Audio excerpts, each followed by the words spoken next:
છોટાઉદેપુરમાં સ્થાનિક સ્વરાજ્યની ચૂંટણી માટે ચૂંટણી તંત્ર મતદાન મથકો પર પહોંચ્યું હતું તો કર્મચારીઓ મતદાનની સામગ્રી સાથે રવાના થયા હતા। છોટાઉદેપુરની એસએન કોલેજ ગ્રાઉન્ડ ખાતેથી મતદાન પ્રક્રિયા માટેના ચૂંટણી સ્ટાફની જરૂરી સામગ્રી સાથે મતદાન મથકો પર રવાના કરવામાં આવ્યો હતો।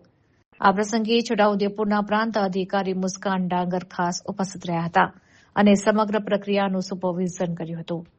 નોંધનીય છે કે છોટાઉદેપુર તાલુકાની 26 તાલુકા પંચાયતની બેઠકો અને 6 જિલ્લા પંચાયતની બેઠકો માટે યોજાનારી આ ચૂંટણીને લઈને તંત્ર દ્વારા યુદ્ધના ધોરણે તૈયારીઓ હાથ ધરવામાં આવી છે। સવારથી જ મોટી સંખ્યામાં કર્મચારીઓ અને અધિકારીઓ એસએન કોલેજ ગ્રાઉન્ડ ખાતે એકત્રિત થયા હતા। દરેક મતદાન મથક માટેના ઈવીએમ મશીનો, વીવીપેટ અને ચૂંટણીલક્ષી સ્ટેશનરીનું વિતરણ તંત્ર દ્વારા સુવ્યવસ્થિત રીતે કરવામાં આવ્યું હતું। પ્રાંત અધિકારીની ઉપસ્થિતિમાં કર્મચારીઓને મતદાન પ્રક્રિયાને પારદર્શક અને નિર્વિઘ્ને પૂર્ણ કરવા માટે જરૂરી માર્ગદર્શન આપવામાં આવ્યું હતું। કર્મચારીઓને પોતપોતાના મતદાન મથકો પર સુરક્ષિત રીતે પહોંચાડવા માટે ખાસ વાહનોની વ્યવસ્થા કરવામાં આવી હતી।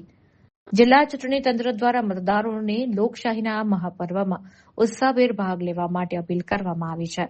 હવે સમગ્ર છોટાઉદેપુર પંથકમાં મતદાન માટેનું કાઉન્ટડાઉન શરૂ થઈ ગયું છે।